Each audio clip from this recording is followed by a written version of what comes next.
Environment Canada has issued weather warnings for parts of Ontario, saying some rural areas could see another round of heavy snowfall on Wednesday after a weekend snowstorm that downed trees and power lines and stranded hundreds of drivers. The agency said Wednesday morning that Huntsville could see up to 14 centimeters of snow, while Bracebridge, Gravenhurst, and the northern Kawartha Lakes could see up to 10 centimeters overnight.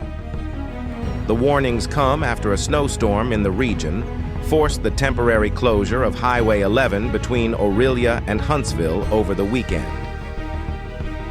Nearby Gravenhurst has declared a state of emergency after being buried under more than a meter of snow. Provincial police said in a statement that while Highway 11 has reopened, they are urging the public to remain vigilant as more snow is expected in the Huntsville area. Environment Canada has also issued a series of weather warnings for parts of the region along the shores of Lake Superior, Lake Huron, and Lake Ontario. Blizzard warnings are in effect for parts of Sault Ste. Marie, Marie, and Belleville, which could see snow accumulations of up to 25 centimeters, the agency said. The Ministry of Natural Resources has issued a flood warning for the Lake Erie shoreline, which is in effect until Thursday. A preliminary flood warning was also issued for the Sault Ste. Marie area. Environment Canada further warned that the snowstorm could cause changeable weather conditions, and visibility could suddenly drop to near zero at times.